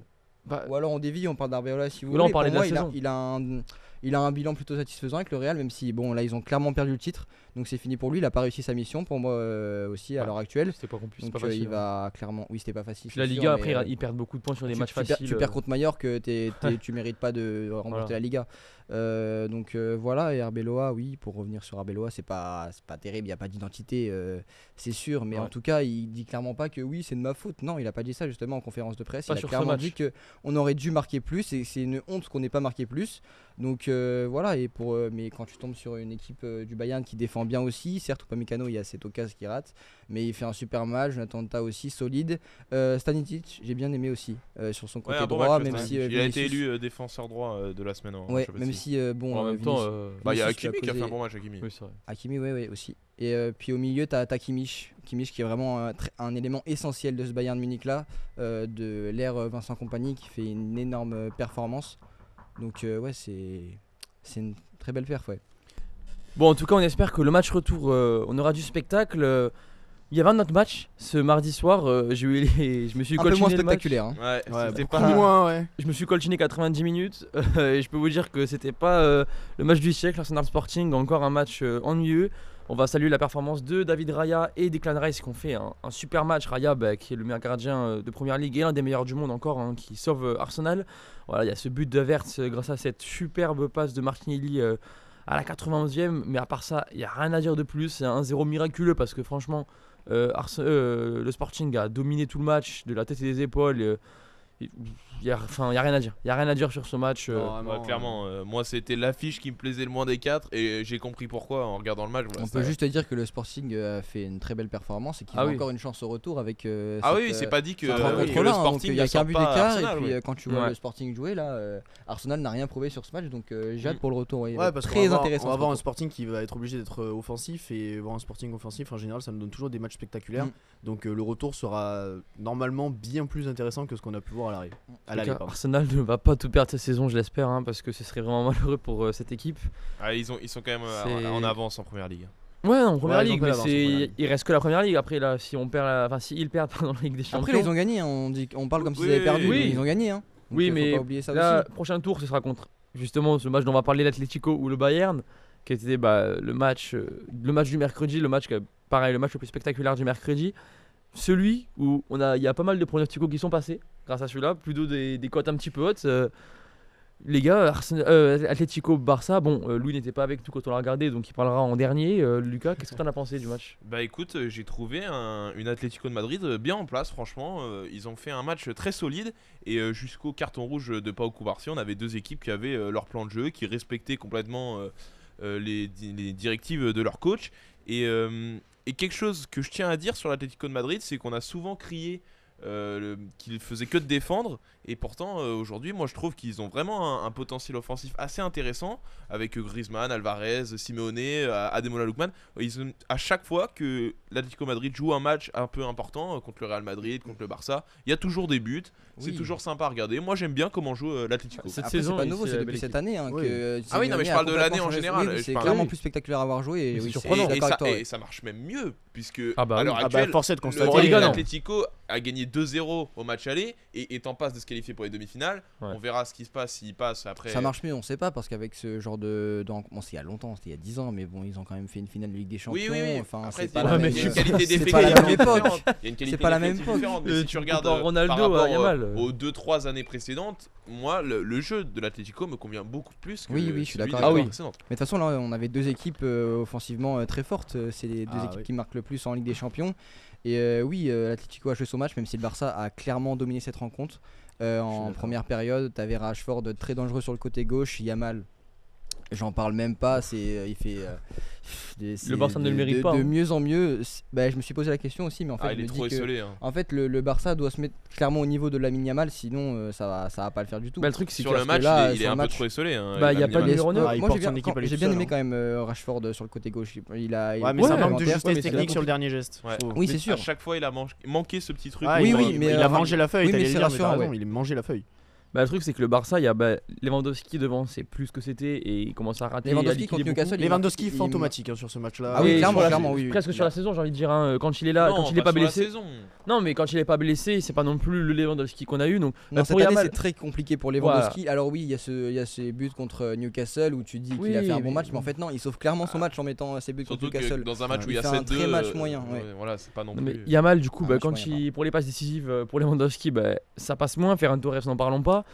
Derrière, c'est Eric Garcia Olmo là sur ce match qui était avec lui. C'est des très bons joueurs, mais c'est pas forcément les joueurs qui vont le plus mettre en avant les qualités d'un joueur comme Yamal. Derrière Koundé, que pourtant on adore en tant que Français, c'est pas sa saison. Et offensivement, que t'es Français que t'aimes Koundé. Il y en a qui l'aiment pas. Ouais. C'est vrai. Mais les Barcelonais, ils aiment plus Koundé que les Français aiment Koundé. Ouais, alors que Koundé, déjà il s'habille très bien et puis il est très très bon. Voilà, donc pour le mercato du Barça, on va faire un petit aparté. Il leur faut déjà un latéral de plus pour que il y ait de la concurrence, pour que Cancelo repasse à droite et Koundé potentiellement dans l'axe ou qu'il y ait une rotation en fait, parce que là Cancelo à gauche. Je préfère Koundé à droite, mais. Je préfère Koundé à droite, mais là sur un match où Yamal a besoin de solutions en fait, quand Koundé, on voit qu'il est en difficulté sur ce match. Et t'as qui, tu fais rentrer qui à sa place? T'as Cancelo qui est déjà à gauche. Toute la défense du Barça est en difficulté sur ce match. Mais c'est ce piège du hors-jeu. Pao Kubarsi, Gérard Martin, c'est pas rassurant du tout. Mais oui, t'as le piège du hors-jeu, d'accord. Mais c'est encore une fois le piège du hors-jeu qui crée le carton rouge. C'est à oui, cause c'est Kubarsi qui est dépassé. Gérard Martin qui lui joue le piège du hors-jeu, il a pas communiqué visiblement avec Pau Kubarsi qui lui suit plutôt Giuliano Simeone. Si Kubarsi avait joué le piège du hors-jeu, il n'y aurait pas eu ce carton rouge puisque Simeone aurait été certainement hors-jeu. Mais voilà, il y a encore un problème avec ce piège. J'ai l'impression qu'on en parle tout le temps avec le Barça, c'est toujours le même problème. Toujours le piège du hors-jeu crée trop d'occasions. Là, il a encore coûté le carton rouge. Surtout qu'il pensait qu'au début, il s'en sortait bien avec juste un jaune, mais heureusement que M. Kovacs a revu la VAR parce que là, il y avait clairement rouge. Oui. Et après, tu as ce coup franc, on en a parlé tout à l'heure justement, mais Alvarez, il faut le mettre celui-là. Enfin, il est pas bien sûr. Magnifique cet enroulé là. Elle est parfaite. Qui nous disait la semaine dernière qu'il n'y avait plus que Savitzer qui mettait Szoboszlai, pardon. Qui mettait des beaux coups francs. Mais à coup pas, j'ai oublié Alvarez, j'avais oublié l'Argentin. Après, pour parler de l'arbitrage, quand même, il y a une plainte qui a été déposée par le Barça pour une main, mais bon, ça va rien donner. Pour un arbitrage qui était globalement relativement litigieux. Non, en vrai sur le Barça, je l'ai trouvé. Non, le Barça n'a pas été avantagé. Tu m'aurais dit l'arbitrage sur le match Bayern Real Madrid, je t'aurais dit OK, il y a quand même eu deux situations un peu litigieuses. Sur le Barça, ça va franchement. Le Barça n'a quand même pas été aidé, je trouve, par l'arbitrage. On n'est pas là pour faire l'arbitrage, mais je trouve quand même qu'il y avait 2-3 moments où c'était compliqué pour les Barcelonais sur le match. Mais je suis complètement d'accord, on va pas refaire l'arbitrage maintenant, ça n'a pas d'intérêt. Et puis un milieu de terrain aussi assez faible, Eric Garcia avec Pedri qui fait un match vraiment très moyen, qui sort à la mi-temps, un flic qui le sort. Bon voilà, c'est sûr. T'as Gavi qui rentre, qui fait pas un match de fou furieux non plus. Il fait pas mieux. Et puis à noter la belle perf d'Antoine Griezmann aussi, qui pour sa dernière saison n'a plus rien à prouver et qui encore performe à très haut niveau et montre qu'il est bien au-dessus de la MLS selon moi. Après, C'est pas un homme de populaire Orlando. opinion, Ah, t'inquiète. ah non, mais je Non, donne juste tous mon avis. d'accord avec ça. Et t'as Lookman qui a été vraiment dessous sur ce match par rapport à l'attaque Ouais. madrilène. Ouais, Donc, je m'attendais à beaucoup plus de la part de Ouais, Lookman, mais d'ailleurs, j'étais un peu il est déçu. sorti très vite. Mais quand Après, tu vois il est en dessous, mais sur l'action qui mène au carton rouge, il fait quand même un gros travail. Oui, mais c'est pas parce que tu fais une action. Non, oui, bien par sûr, contre, mais Oui, d'accord, oui. il est décisif, on va dire, sur une action. Oui, il est à l'issue de cette action-là, mais après, voilà. Mais dans tous les cas, t'as de la marge offensivement du côté de l'Atlético parce que quand tu vois Sorloth qui rentre et qui marque, qui 10 minutes après marque ce but-là, c'est Nico Gonzalez qui rentre aussi. Et, Alex Baena. ouais, il y a du monde dans cette attaque Ouais, de puis l'Atlético. Atlético, là, du coup, faut penser au second tour, au prochain tour, pardon, parce que là, ils ont quand même une sacrée marge pour passer. Supposons que l'Atlético passe, il tomberait soit contre Arsenal, soit contre le Sporting. On part du principe que ce sera Arsenal parce qu'Arsenal a battu le Sporting. On se rappelle le match en phase de poule 4-0 pour Arsenal. En 15 minutes, ils les ont lapidés.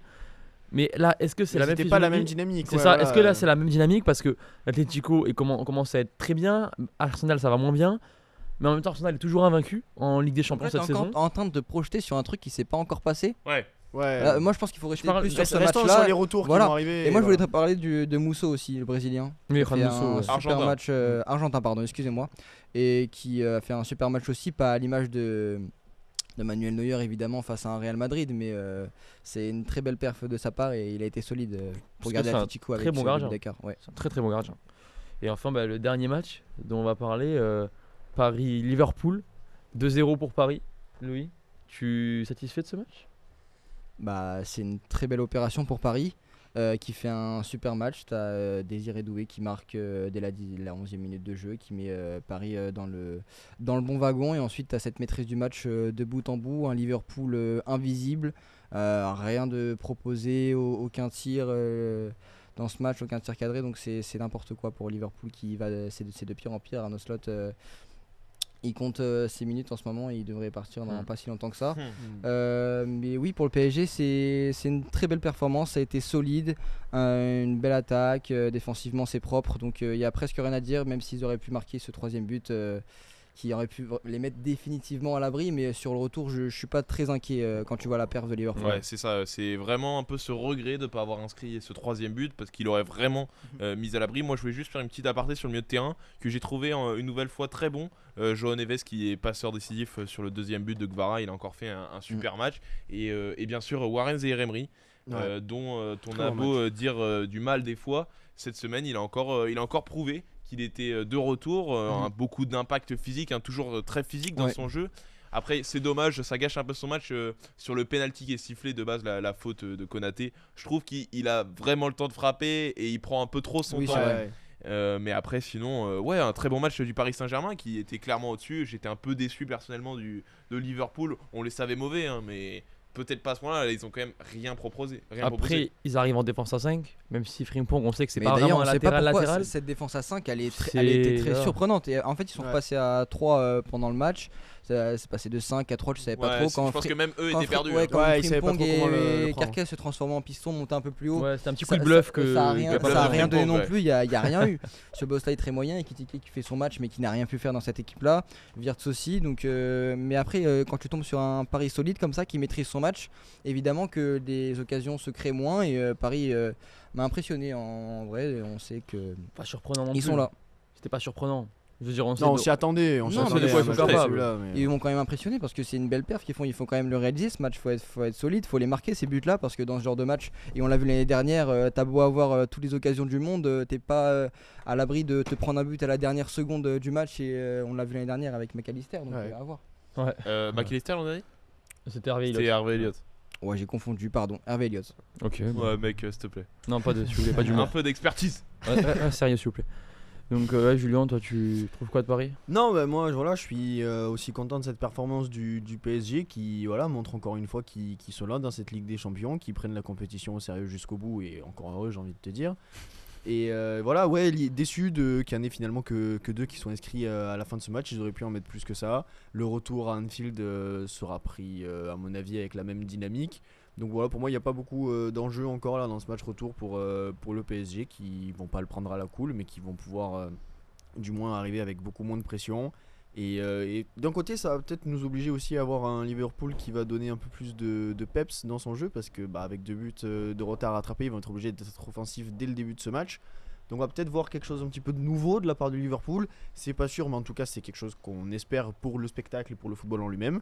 Donc voilà, hâte de voir ce match retour, même si c'est pas forcément celui que je regarderai en priorité, parce que quand on voit ce qui s'est passé du côté de l'Atlético et du Barça, ça m'a l'air un petit peu plus attrayant. Et oui, et puis, pas du tout. Et puis c'est à Anfield, donc peut-être que les Reds vont être poussés par leur public. Bon, même cette année, t'as beau être même Anfield si on ou pas, sait que Liverpool, c'est très cette compliqué saison, quand même. c'est compliqué, ils sont pas compliqué lâchés partout. par leurs supporters, mais bon, on sent qu'il y a moins cette ferveur, cette équipe. Xabi Alonso est de plus en plus demandé du côté des supporters. Il y aura un Liverpool. renouveau, départ de Slot, départ de Salah. Il va falloir il y a un nouvel ailier droit qui va Et puis, il y arriver a aussi ou un ce nouveau débat-là, numéro 10. encore une fois, même si Salah fait pas la meilleure saison de sa carrière, il y a eu pourquoi Salah a débuté sur le banc. Ça a été un choix plutôt critiqué côté anglais pour ce Salah qui démarre sur la touche.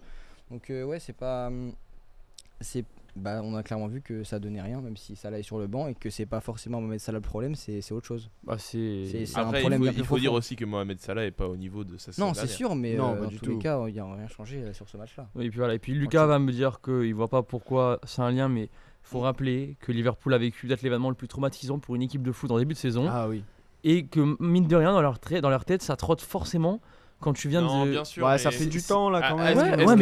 Est-ce que c'est une Oui. excuse Non, mais faut à pas oublier. évoquer aujourd'hui? Faut pas aller Non, trop il dur. faut- il faut C'est pas quelque oublier, chose qu'il faut mais- pas oublier. Bien sûr, Il faut pas oublier, mais il faut pas non plus tout le temps ressortir Non, ça comme excuse bah pour non, Liverpool. Au bout d'un bien moment, faut aussi se rendre compte de ce qu'il y a sur la table, c'est que Liverpool aujourd'hui n'a pas le niveau Oui, non, qu'ils ça avaient ne à va pas. l'époque.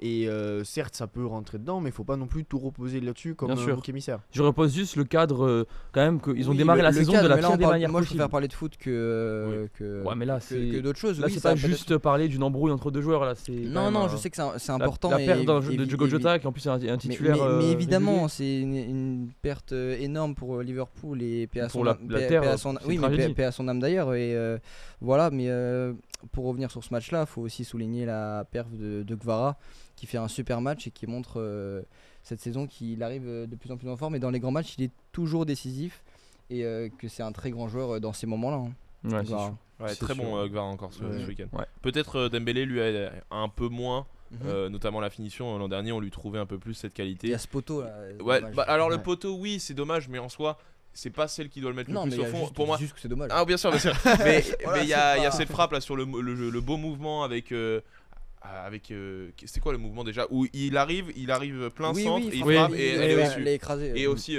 l'occasion à la fin avec Nuno Mendes, il doit la mettre au fond. Bah, ça- Nuno Mendes. Là, il a donné mal. Il y a eu beaucoup de moments Et, où devant le peut-être- but ils donnaient mal le ballon les joueurs. Il faut un peu dire aussi frustrant. que l'arbitre a refusé le penalty qui était sifflé à Zaïre Emery justement, mais en fin de match il y a un penalty qui doit Voilà. peut-être être sifflé aussi pour le Paris Saint-Germain. Cette poussette de Konaté elle me rappelle un peu celle de l'an dernier Ouais. sur Barcola au match aller. Et voilà, peut-être que le match aurait c'est été vrai. encore différent, puisqu'on sait que ce but aurait pu être important pour le Mhm. match retour. Konaté doit avoir un super marabout.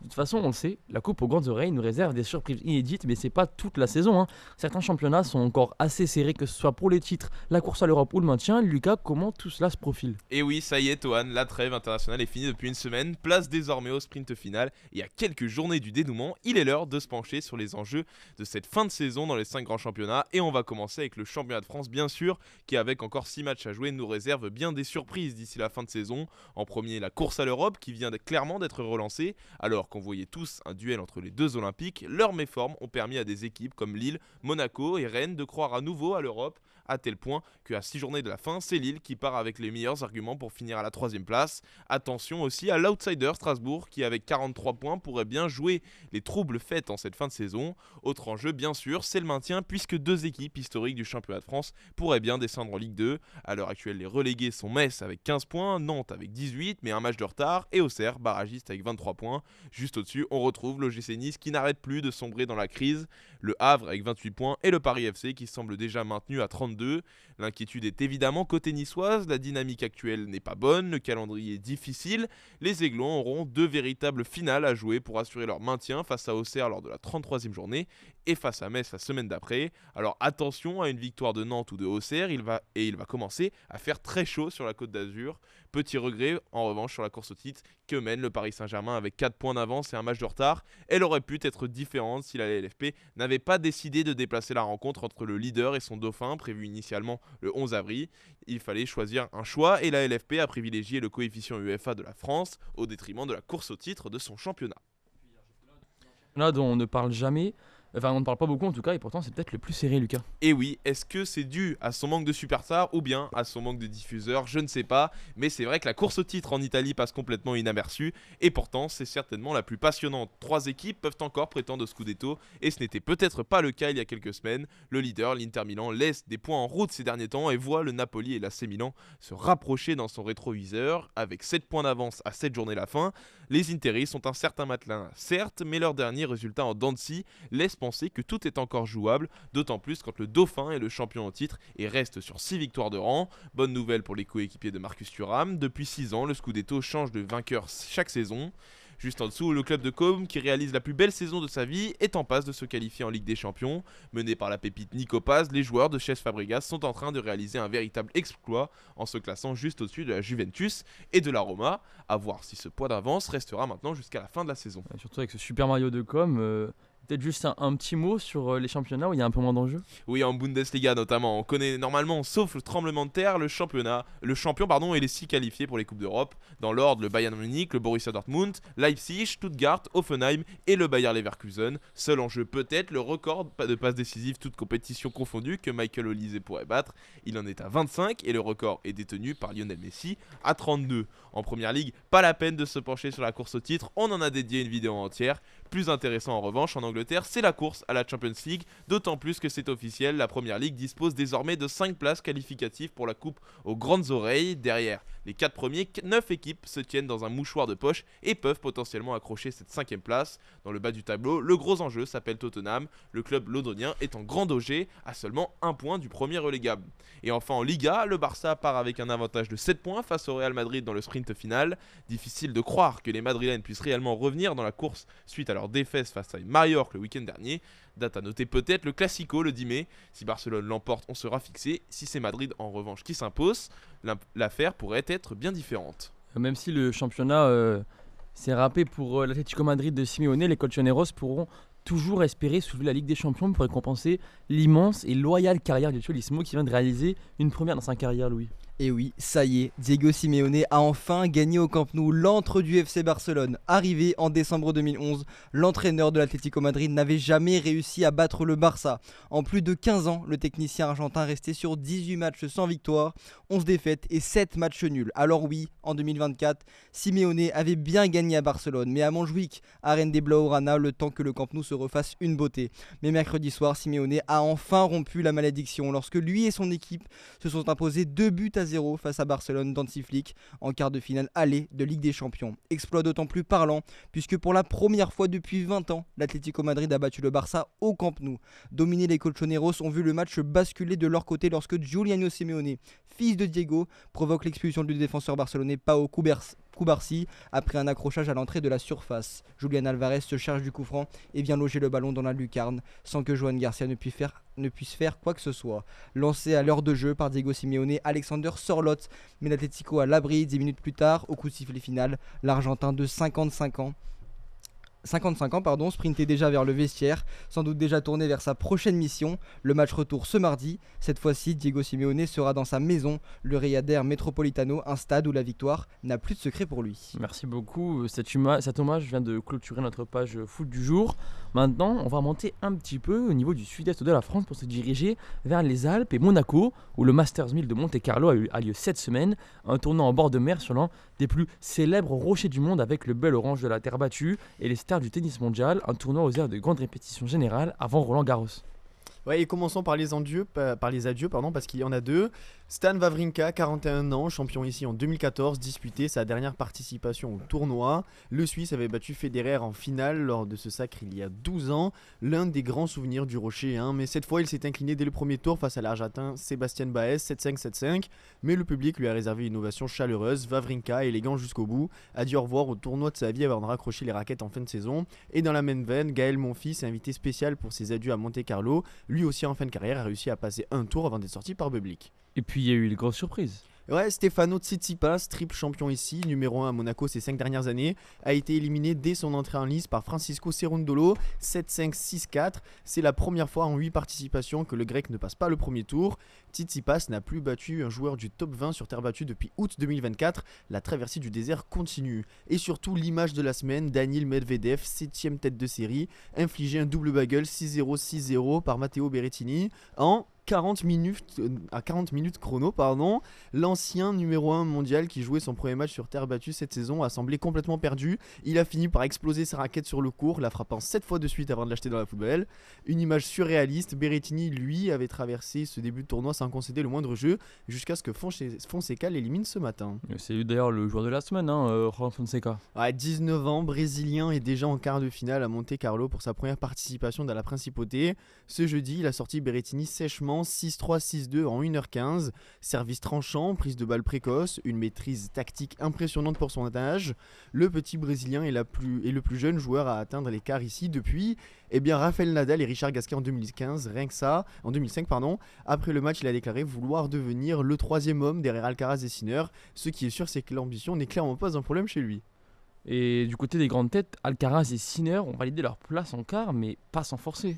Ouais, Alcaraz, tenant du titre, a battu Etcheverry hier en 3-7, 6-1, 4-6, 6-3, en plus de 2h20, avec pas moins de 47 fautes directes. Pas impérial mais qualifié. L'Espagnol n'avait jamais affronté Bublik sur le circuit. Ça sera pour cet après-midi en quart. Yannick Sinner de son côté arrive à Monte-Carlo avec 13 victoires de suite dans les bagages. Le Sunshine Double d'Indian Wells est Miami dans la poche. Face à Machak, il a lâché un 7, 6-1, 6-7, 6-3. Mais il a su accélérer au moment décisif. Sa série de victoires consécutives grimpe désormais à 14. L'Italien sera opposé ce vendredi à Félix Auger-Aliassime qui s'est qualifié après le forfait de Casper Ruud sur blessure. Et Alexander Zverev, lui, est en quart pour la première fois depuis 2022. Il a écarté Zizou Bergs 6-2, 7-5 dans un match où il reconnaît lui-même ne pas avoir été au top. Il affrontera Fonseca pour une place dans le dernier carré. Ah là là, ce Zverev Fonseca, franchement, quelle affiche. Et puis il y a Valentin Vachereau, le monégasque, joueur du cœur de ce tournoi. Il a renversé Urkaz 6-7, 6-3, 6-4 sous les acclamations de son public. Une victoire historique pour lui. Il défie donc en quart des minors. Les demi sont samedi, la finale dimanche à 15h. Et si le tableau suit sa logique, on pourrait se retrouver avec une demi-finale Alcaraz-Sinner, ce qui serait leur premier duel de la saison 2026 sur une surface où ils s'étaient retrouvés en finale à Rome et en Roland-Garros l'an dernier. Ah ouais, carrément, moi j'ai hâte de pouvoir potentiellement retrouver Alcaraz et Sinner en demi-finale. On a là le droit à un super tournoi honnêtement de Monte-Carlo cette semaine. On se régale vraiment sur chaque match, c'est vraiment exceptionnel.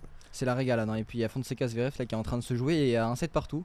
Et à Zverev qui a gagné le premier 7-5 et Fonseca 7-6. Et là ça va être très serré, mais Fonseca aussi qui fait un très beau tournoi. La pépite brésilienne qui est promis lui aussi un bel avenir et qui confirme sur ce tournoi.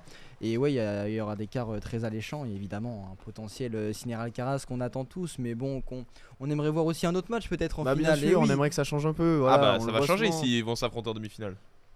Ah, pour la finale, tu veux dire, oui. Oui, sûr, pardon, une finale différente. Je vous ai un peu perdu. Oui. Mais juste pour revenir sur Fonseca, espérons qu'il ait une meilleure carrière plutôt de Nadal que de Richard Gasquet. Parce que on sait que Richard Gasquet, c'est un joueur qu'on respecte énormément, qui a pris sa retraite il n'y a pas si longtemps que ça. Mais sur terre battue, il vaut mieux ressembler à Rafael Nadal que Richard Gasquet en tout cas. Ah, voilà, mais c'est quand même joli pour les stats de Fonseca, voilà, déjà à 19 ans qui arrive sur ce quart et qui, voilà, comme on l'a dit, égale Rafael Nadal, bien sûr plus que Richard Gasquet. Il fait une semaine très très solide Fonseca, pour être un peu plus sérieux. Je sais pas s'il a perdu un set honnêtement. Je crois pas qu'il ait vient d'en perdre. Il vient d'en perdre un face à Zverev, oui, mais Berrettini 6-3, 6-2, c'est vraiment très très solide. Je regarde en même temps le score à côté. Rinderknecht, il a eu du mal aussi. C'est vrai que le match contre Rinderknecht, t'as raison.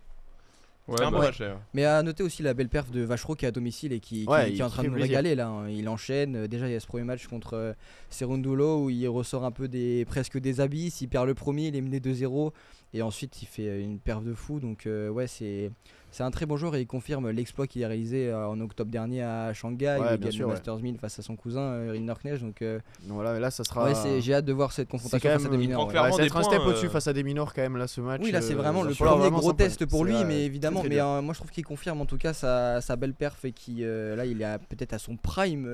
C'est pas hors de tennis. portée, Il en a tout jamais cas. joué un aussi beau tennis de sa vie, donc oui c'est un très bon joueur à regarder, Valentin Vachereau, et on sait aussi qu'il a amélioré son service, qui sert 10 km de plus, non 10% de plus, il a pris Ouais, 10% c'est énorme. ouais, depuis quelques mois, donc oui, à voir ce Ouais. match, j'ai très hâte. On peut remercier l'ATP de Shanghai de nous avoir mis en lumière ce joueur qui est absolument exceptionnel. Ouais. Ouais, Bah, bien sûr, ouais. Et on peut aussi parler parce qu'il faut en parler de Daniel Medvedev Impressionnant. qui se prend ce Impressionnant. 6-0, C'est 6-0 choquant. par Matteo Berrettini. La bulle. Ouais, la descente aux enfers là pour Daniel Medvedev qu'on a vu Après, complètement péter les plombs à la fin du match. On plus, sait c'est que c'est pas un Berrettini. joueur Et de... pendant le match aussi. On Et sait que pas c'est un pas un match joueur de aussi, terre oui. battue après Daniel Medvedev, mais Ah, mais faut- 6-0, 6-0 quand même. c'est vrai que c'est énorme. en Il voyant prend pas le un match, set. en voyant le même pas un jeu plutôt, parce pas un qu'un jeu, set pardon. c'est pas si Oui, grave non, de pas prendre un excuse-moi. set, mais en voyant le match, on avait vraiment l'impression de voir un Daniel Medvedev complètement désemparé. Il ne savait pas quoi faire. Il jouait à l'envers. Il C'est un était dans amateur, l'impasse, vraiment. un amateur. Il ne Ah savait ouais. pas comment jouer, c'était très très Mais c'est dur pas à la regarder. première fois qu'on voit un Daniel Medvedev qui perd complètement ses esprits et qui n'arrive plus à jouer son tennis qu'on connaissait bien. On sait qu'il a plus rien à prouver non plus. Daniel Medvedev, ancien numéro 1 mondial. On sait que c'est un très bon joueur, mais là sur ce Monte Carlo, il a clairement été humilié. Donc oui, c'est une très grosse désillusion pour lui qui venait avec peut-être plus d'ambition que ce qu'on a vu sur ce dernier match. Ouais, c'est pas de bon augure pour Roland Garros, pour le russe. Ah non, pas Non. du tout. non. Voilà, c'est sûr que c'est c'est mal barré. Après, bah, là, à l'heure où on tourne, dans 10 minutes, il y a le chouchou de Lucas qui va jouer Auger Aliassime contre Sinner. Ouais. On va voir, c'est le 6ème tête de série. Ouais, Sinner qui a perdu, qu'est-ce qui a été inquiétant quand Ouais, même. il a été en hier, hein. difficulté. Ouais. Ah bah Sinner, ouais. hein. Ouais, après, il faut donner du crédit aussi au Tchèque Mačák. Il a vraiment Ouais, fait un Mačák match, a fait un match exceptionnel. très bon, hein, franchement. Eh ben, Il lui a donné beaucoup de tort. on verra bien, ça va bientôt commencer. En tout cas, la hype ne s'arrêtera jamais. Surtout que ce week-end, même s'il n'y a pas de top 14, il y a la Coupe d'Europe. Et surtout, ça joue sur tous les cours en permanence en tennis. Et c'est ce qui va se passer pour les plus férus de rugby.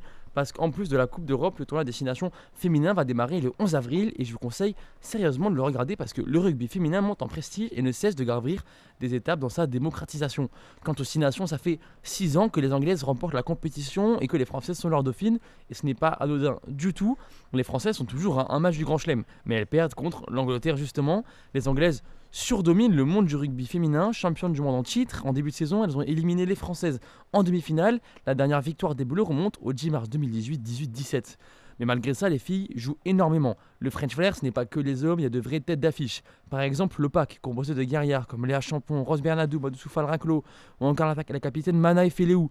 Chez les trois quarts, évidemment, Pauline Bourdon-Sansus, Morgane Bourgeois, Carla Arabès pour ne citer qu'elle, mais surtout, Johanna Grisé, la superstar de cette équipe, c'est l'un des plus grands phénomènes que la France ait connu. C'est pas compliqué, 12 matchs avec le 15 de France, 12 essais. Avec toutes ces joueuses, c'est très rare de regarder un match du 15 de France sans se régaler. En plus, il y a eu un changement de coach récemment. Gaëlle Mignot n'a pas été reconduite et c'est François Ratier qui a pris sa place. Ça fait 10 ans qu'il n'a pas entraîné de sélection, mais il a quand même un sacré palmarès. Il a entraîné le Canada, notamment pendant la Coupe du Monde masculine et avec les filles. L'objectif est clair sur ce tournoi, finir première et réaliser l'exploit ou au minimum consolider la deuxième place. Si tout se passe bien pour nos Bleus, il devrait y avoir une finale contre les Anglaises à la maison, mais l'Irlande et l'Écosse sont loin d'être mauvaises et il faudra s'en méfier. Donc si vous aimez le rugby spectaculaire, soyez devant votre télé le 11 avril, vous allez être servi. Le 15 de France démarre face à l'Italie à Grenoble. 3 néocapés titulaires, 6 sur la feuille de match, dont la pépite Chloé Corré. Les absences de Nassira Condé, Séraphine Okamba, Agathe Girin, Morgane Bourgeois, Roman Ménager et la retraite récente de la jumelle de Roman justement et la légende de l'équipe de France Marine Ménager dans le groupe seront forcément préjudiciables pour les Bleus. On espère en revoir certaines d'ici la fin du tournoi pour ce match décisif face au 15 de la Rose au stade Atlantique de Bordeaux le 17 mai.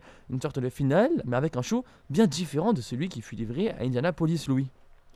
Eh oui, évidemment, parce que on va parler d'Indianapolis là, c'est une très grosse Ouais, affiche. Mais pour revenir sur ce que tu as dit là sur les tournois de destination femmes, j'ai hâte de voir toutes ces affiches là et surtout le 15 de France qui peut enfin battre le 15 de la Rose. On attend que ça avec notamment une très grande joueuse aussi, Rose Bernadou, qui T'en penses quoi toi de Rose Bernadou Elle est très musclée, Johan très musclée. musclée. On a vu récemment, ils ont fait un reportage, ils ont filmé, elle soulève des poids, c'est celle qui soulève le plus de tout le, Ouais, au tout- DC, tout le oui. club. On a Mais vu sur la elle- vidéo. Ouais. Les échauffements, elle soulève du 60, 64, 70 kg lors de l'échauffement, c'est Mhm. énorme. Après, voilà, pour le tournoi, il y a énormément d'absentes, comme je l'ai dit, il manque beaucoup, il manque 5-6 joueuses, 5 cadres, donc c'est là où ça va Mhm. être inquiétant. Mais bon, ça devrait revenir, elle devrait se débrouiller. Il y a la pépite, comme j'ai dit, Chloé Corée qui est là, puis il y a quand même pas mal de. Il y a un gros vivier. Puis en plus, le rugby féminin prend de plus en plus d'ampleur et il commence à être. Enfin, c'est fini en fait, il est plus vraiment comparé au rugby masculin et c'est ça Mhm. qu'on aime, c'est que le sport devient vraiment juste un sport à lui-même, le Mhm. sport féminin. Et voilà, j'espère qu'elles gagneront. Ça va être très dur parce que les Anglaises sont championnes du monde en titre. Elles Donc, sont voilà, favorites c'est- là, pour ce tournoi. Bah oui. Et comment elles la sont- France peut battre le 15 de la Rose justement? En vrai, Aucune chance. si, elles jouer leur jeu, défendre fort, mettre des tampons et marquer. Après, le problème, on sait, l'équipe de France c'est assez imprécise. Il y a beaucoup d'erreurs, il y a beaucoup de ballons qui tombent quand elles arrivent dans la zone de Mhm. vérité.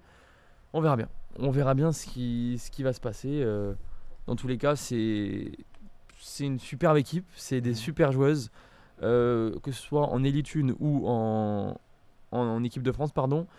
Voilà, elles ont fait une Coupe du Monde, elles sont arrivées en demi-finale sortie contre l'Angleterre. Je pense que Ok. il y a de quoi faire avec cette J'ai hâte de équipe. voir ça en tout cas. Et toi, du coup, comme j'ai Tu m'as démarré, surpris, moi je voulais un peu Ouais, débattre tu sur vois, le tour destination. Voilà, je me suis dit, la- découvrir un peu des joueuses qu'on voit pas souvent sur le devant de la scène et là. eh ben, alors que suivez elles Chloé sont très Corée. fortes, donc Chloé Corée, la Mhm, pépite. ok.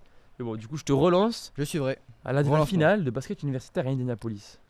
Et oui, lundi soir s'est déroulée la finale nationale du tournoi de basketball universitaire, plus connu sous le nom de March Madness. Et si le tournoi a bien débuté à la mi-mars, c'est bien le 7 avril dernier que la folie a envahi le Lucas Oil Stadium d'Indianapolis, lieu de la finale, et devant 70 000 spectateurs avec une ambiance des grands soirs. C'est bien l'université du Michigan qui a triomphé face à celle du Connecticut, 69-63. Favoris, les Wolverines, comme on les surnomme, n'ont pas tremblé et décrochent le deuxième titre NCAA de leur histoire depuis 1989, vainqueur des éditions 2023 et 2024, mais trop maladroit au shoot dans cette finale. Connecticut n'a cette fois-ci rien pu faire face à des joueurs du Michigan déchaînés et bien décidés à marquer l'histoire. Leur meneur, Elliot Cadeau, arrivé à l'intersaison en provenance de la mythique université de North Carolina, a réalisé un match solide avec 19 points. Leur ailier Morris Johnson Jr. a lui réalisé un double-double avec 12 points et 10 rebonds. Avec seulement 3 défaites en 40 matchs joués durant la saison et invaincu depuis 20 rencontres, Michigan ne pouvait pas voir le sacre lui échapper. À la fin du match, l'entraîneur des Huskies du Connecticut, Dan Hurley, a dû reconnaître que les joueurs d'Ann Arbor étaient des champions méritants. 37 ans après, les Michigan Wolverines sont donc de nouveau au sommet du basketball universitaire américain. On espère que ce match aura révélé de futures pépites qui seront bientôt draftées. Qui sait, même si on sait que c'est pas le rôle principal de ces finales universitaires, on sait que c'est du plaisir et on sait jamais s'il peut se passer quoi, Ouais. n'importe quoi, même si c'est pas leur rôle. Ouais, mais après ça Voilà. permet à des joueurs ça de se permet- révéler ouais, voilà. hein, et, à Comme noter, et à noter aussi côté féminin la belle victoire du CLA qui a triomphé face à l'université de la South Carolina avec une française notamment Face à Lucas. la française, ouais, Alicia Tournebise, la joueuse de Bourges qui Mm. n'a pas su. Non, prendre- elle a joué 15 minutes, mais Oui, voilà, c'est elle, toujours elle a à pas, prendre, elle a ouais. pas eu l'impact Non, elle a pour pas eu mener d'impact son sur ce équipe match. à la victoire. Mm. Mais voilà, quand Ouais. même prononcer le nom de Alicia Tournebise pour lui Ouais. donner un peu de crédit Ouais. qui a terminé en finale. Juste pour revenir peut-être sur les joueurs qui pourraient être draftés, je suis en train de regarder les Mhm. mock drafts à l'heure actuelle. De Yukon, il y a Braylon Mullins qui pourrait être drafté. Ouais, il est actuellement.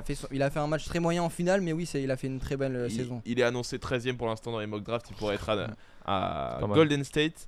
Et il y Ouais. a aussi le pivot Yaxel Landenborg qui lui est annoncé 17ème et qui Mhm. pourrait lui aller au Memphis Grizzlies. Voilà. On est encore que sur des previews, mais ouais. Non, c'est des vraiment, mock drafts, bien sûr, oui. mais c'est dur de croire que Ah oui, même oui. même s'il a fait une grosse finale, Elliot Cadeau, il puisse être drafté premier bien tour sûr, comme ouais. ça juste Ça grâce fait à du sa bien de finale. voir d'autres joueurs aussi, de découvrir ces jeunes talents qui on voit pas forcément justement sur le devant de la scène aussi, comme pour le tournoi destination, mais là-bas, le tournoi universitaire américain, c'est l'événement presque. C'est pas aussi grand que la NBA, mais c'est très prestigieux. Mais même quand tu es coach d'université, c'est aussi prestigieux que quand tu es coach en NBA. Donc oui, c'est quelque chose d'important là-bas. Donc c'est un très beau tournoi à regarder. Je vous invite à vous renseigner là-dessus. Et C'est puis passionnant. pour revenir juste sur les joueurs qui peuvent être draftés, on sait en plus qu'il y a des joueurs, le 3 premier pick actuel, donc Darren Peterson, AJ Mensa et Cameron Boozer, eux ne sont pas allés très loin dans ce tournoi. Donc on sait aussi que ne pas gagner la March Madness n'a pas un impact énorme sur le fait de ne pas être drafté. Voilà. Ouais. Bon, on arrive déjà, les gars, à la fin de l'émission. Alors, les amis, on va faire le pronostic du week-end. L'édition spéciale, comme on a fait la semaine dernière, Ligue des Champions. Ok. Petit récap des On va points. reparler de foot. allez. Voilà, non, mais C'est parti, mais on n'en a pas jamais, on n'a jamais marre de parler de Voilà, foot. bien On sûr. veut tout le temps en Et parler. on perd Et, toujours. Et mais de après- sport en général. et oui, Eh mais oui. c'est cette émission justement, c'est cette richesse de C'est cette les- émission de parler de tous les sports, quels qu'ils soient. Voilà, mais il faut préciser que zone technique, ça vient quand même de la zone technique du foot à la base. Mais bon, Bon, Non, de pas tous les sports, forcément. de tous les sports. principalement, on va penser quand même au carré avec le gazon derrière. Bah, au basket, c'est pareil. Il y a Enfin, une zone technique. avec pour du les gazon. coachs, Avec du gazon. Ça, c'est Oui, ton oui. avis. C'est toi qui as fait le logo, qui a voulu mettre le gazon. Bon. Il est dégueulasse le logo. On va le changer, promis. Bon, dans tous les cas, on va juste petit récap des points. Louis a eu 3 points la semaine dernière. Ouais. J'ai eu 3 points aussi. On a tous les deux. Louis, quel match t'avais raté C'était En fait, je pensais que Liverpool Oui. allait renverser le PSG. Il a alors raté que par pas du Liverpool. tout. T'as perdu sur le J'étais à pire des côté de matchs la en plus. plaque. Ouais, Il a tu- perdu tu sur le t'es match fait le avoir plus sur le mauvais obvious. match. Exactement. Toi, c'est sur quoi, Toine? Moi j'ai perdu sur Real Bayern. En plus j'y croyais pas. Je dis le Bayern va se qualifier mais le Real va gagner. Évidemment j'ai perdu ce point là-dessus. Mais j'avais l'Atlético, voilà, comme Louis. Julien 2, Lucas 2. Ouais. Les Mais deux on va se c'était rattraper Barça. cette semaine avec Julien, je le C'est sens. ça, ouais, c'est notre semaine là. Et ben justement, on commence par toi Julien. Allez, c'est parti. Alors, on va faire ça dans l'ordre des derniers matchs qu'on a eu. Donc, PSG, Liverpool. Bien, ce sera pour moi forcément le Paris Saint-Germain qui va s'imposer dans ce match. Voilà. Oh. Je prends beaucoup de risques. On parle de qui s'impose ou de qui se qualifie? Parce que Ah vous faites oui, comme vous c'est voulez. vrai. Vous préférez quoi? C'est vrai que. Non, la Parce que qualification. la qualif, non la qualif, truc tout le monde a 2-0. Bah, en fait, oui, tu vois, c'est si vrai. Paris. Allez la victoire, on fait la victoire. Là, on fait la victoire sur le match. Donc le PSG, je change pas quand même. Pour moi, le PSG va venir s'imposer face à ce Liverpool qui est trop pauvre partout sur son équipe. Je vois bien l'Atlético s'imposer face au FC Barcelone. Ils auront l'avantage de jouer à domicile. Et on sait que l'Atlético à domicile, c'est un peu comme l'Olympique de Marseille au Vélodrome. Vous me pardonnerez la comparaison. Ça perd souvent. Non, justement. Et non, mais il y a une très grande ferveur je veux dire, oui. dans le public madrilène. Donc ça va beaucoup les aider. Du côté du Bayern Real de Madrid. On compare l'incomparable. Du côté du Bayern Real de Madrid. Alors là. Alors C'est le Alors match là. le plus dur à pronostiquer. honnêtement. Ouais. Non. Bayern le Real plus de facile. Madrid. Le plus facile. Non, pour Bayern moi. Real Madrid. le plus facile facile, pour il y a moi. Arsenal quand même où bon, Bayern Real Madrid, vous parlez? Mais c'est pas le plus pas facile. plus les gars. facile mais Vous rigolez ou quoi? Mais Bah oui, commence pas. de toute façon, On parle de attends, gagner le match, vous verrez- Oui. Le Les Bayern. gars, Attends, mais on laisse finir. Oui, Julien, parce que on comme- laisse finir Julien. Du coup, on fait pas match par match. Non, on fait Et pas je suis par très match. déçu de ça. Bref. Ah, vous voulez faire un c'est mon match? avis. On Ah, peut. bah, on ouais, va ouais, dire, ouais, si ouais, jamais, ouais, on ouais, s'est ouais, lancé, ouais, là. On fait des blocs, c'est La semaine dernière, on n'avait pas fait pareil. Mais Eh c'est ben, bien Il y un peu avait de un meilleur nouveauté, mon cher Louis. présentateur. on tente des formules. Je vais pronostiquer sur le Bayern. Et Arsenal Sporting, je vois Arsenal s'imposer également. Donc voilà, pour résumer, PSG, Atlético, Bayern, Arsenal. C'est tous ceux qui ont gagné l'aller finalement. Ouais. Je les vois bien se réimposer, ouais. Lucas, tu dis quoi? Bah moi pareil, je vais faire dans l'ordre. Mardi, Paris-Liverpool, Paris victorieux. Liverpool, je les vois mal revenir dans cette double confrontation. Après mercredi, Atlético-Barcelone. C'est un peu compliqué aussi. J'espère en fait que l'Atlético Madrid va pas faire comme en Coupe de Roi. Ils avaient ces 2 buts d'avance, ils ont défendu tout le match. Et dans cette optique-là, du coup, je vois plus le Barça l'emporter. Après, est-ce qu'ils mettent au moins 2 buts pour au moins aller en prolongation? Je sais pas. Mais je mise la victoire du Barça allez, cette semaine. Ah ouais. Ouais, Tu penses qu'il se qualifie? Victoire de 2 buts du coup qualification. Je pense que ça va au penalty. Après, penalty, Ah ouais. je vais pas pronostiquer qui va gagner au penalty. Peut-être que Alvarez va faire 2 touches. C'est Ouais, possible, c'est possible. en Mais effet. après, c'est pas le Real Madrid en face. Donc, Ouais. D'ailleurs, on a toujours pas de preuve qu'il a touché 2 fois le ballon. Moi, je ne comprends toujours pas comment la décision a pu être prise aussi vite. Bref, on va passer au match de mercredi. Sporting Arsenal, bon, encore une fois, cette affiche ne me plaît pas du tout. Je vais miser, je vais dire Arsenal parce qu'au moins s'ils perdent, je suis content que le Sporting passe. Donc dans tous les cas, je serai content. Donc je vais dire victoire d'Arsenal. Et Bayern Real Madrid. Est-ce que je retente le diable du Real Madrid comme la semaine dernière? En fait, j'ai envie de voir le Real Madrid s'imposer parce que si le Real Madrid mène dans cette partie, on va avoir le droit à vraiment un super match. Et j'ai pas envie de revoir le Real Madrid Arsenal de la saison dernière. Donc vas-y, je vais miser sur le Real Madrid. Après, il n'y aura pas de Real Arsenal à part en finale. Hein. Non, mais ce que je veux dire, c'est Ah, ok. le même scénario. le même Oui, scénario pardon. de voir le Bayern s'imposer assez facilement Ouais, contre le ce serait Real. dommage. Voilà. Ok, Louis, toi tu. Bah, dirais dans quoi l'ordre, comme tout le monde, du coup. Oui, comme tout le Donc, monde. j'ai envie de voir un Liverpool gagner à Anfield, même si ça va être très très compliqué. Et que à Anfield, depuis un moment déjà, Ils vont encore te faire perdre le pari. C'est comme ça que tu fais les 3 sur 4. Liverpool de sabote ta saison. C'est à cause de Liverpool que tu fais les 3 sur J'ai 4. le droit à avoir mon opinion et je changerai pas mon opinion là-dessus. Je pense que Liverpool a clairement les moyens de renverser le Paris Saint-Germain sur un match. Je dis bien sur un match, et que tout peut arriver. On sait que Liverpool, l'histoire nous a montré que Liverpool à Anfield c'était quelque chose de très grand, même Ouais, si pas la dernière saison. année- non, la saison a été catastrophique à Anfield. Mais oui, alors Liverpool qui gagne. On parle de score du coup, pas de score sur ce Si pronostic. tu veux dire un Est-ce score, que tu penses peux, que mais je pense Liverpool pas se que ce soit qualifie du coup? Je pense que Liverpool gagne mais ne se qualifie pas. D'accord. Voilà, l'Atlético se qualifie Vas-y. et match nul entre le Barça et l'Atlético. Parce Ok. que voilà, on va encore avoir un très beau match de football, et si les deux équipes restent à 11 contre 11, on peut avoir du très beau spectacle. Ensuite, mercredi, Arsenal Sporting, Arsenal va l'emporter largement. Largement. Largement, ouais, face aux. C'est-à-dire largement. Arsenal, au moins un petit 2 ou 3 buts d'écart, je dirais, Ah ouais. en faveur d'Arsenal, parce que certes, ils ont rien montré au match aller, mais moi je les vois bien évidemment passer au prochain tour. Et ensuite, on aura cet alléchant, surtout Bayern-Real, où le Bayern, selon moi, devrait écraser le Real Madrid. Donc, je vois très bien le Bayern Munich passer. Et avec un Real, encore une fois, qui tente des choses, mais qui a encore trop d'inefficacité, trop de manque de jeu. Et donc, le Bayern qui passe et qui gagne ce match retour. Donc le récap, ça fait Arsenal, Bayern, Liverpool, Atlético. Non, parce que Atlético-Barça, je dis match Ouais, nul. Ah pardon, ok.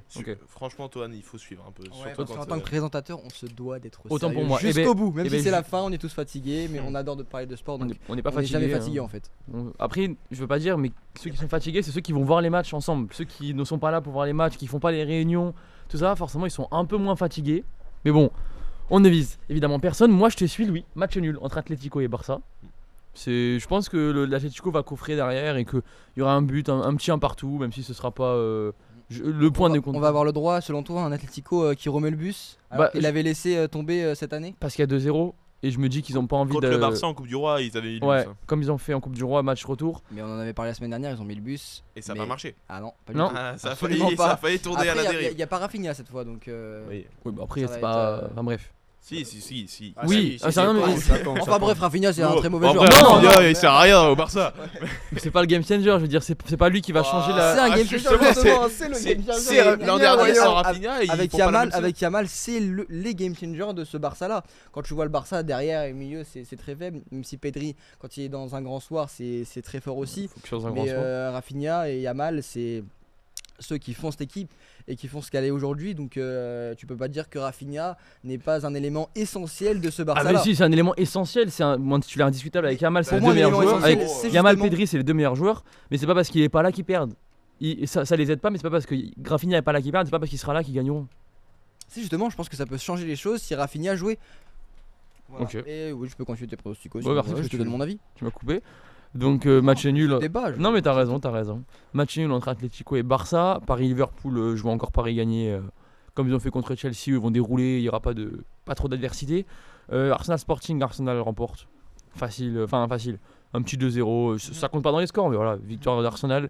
Et après, ce sera Real-Bayern. C'est le match le plus dur, comme on disait à pronostiquer. En vrai, si, il a raison, c'est le plus dur. Je suis pas d'accord. Oui, d'accord. Alors, je vais t'expliquer Et pourquoi. Faso, Explique-moi Faso, pourquoi. quand Parce que Louis est pour pas moi- d'accord, Ouais. Ouais, Louis, Moi, ça avait d'accord. Je suis souvent pas d'accord, mais C'est là vrai. sur ce coup-là, je suis encore moins d'accord parce que quand tu vois le niveau du Bayern depuis le début de la saison et ces derniers matchs, même si bon, il y a ce match compliqué face à Fribourg dernièrement, mais ils ont quand même marqué 3 buts C'était Cologne, non en moins d'un quart d'heure. De comment C'était Cologne, non pas Fribourg. Non, c'est Fribourg C'était là, ils Fribourg, étaient menés 2-0 et ils Oui, sont oui. revenus à 3-2. Je pensais que c'était Cologne, pardon. Non. C'est bien Fribourg, donc du coup pour revenir sur le match qui va arriver là, ça promet un très beau spectacle, mais le Bayern va s'imposer largement, il y aura pas match je pense, même si un Mbappé peut réaliser quelques fulgurances parce que c'est un magnifique joueur et que j'adore le regarder jouer.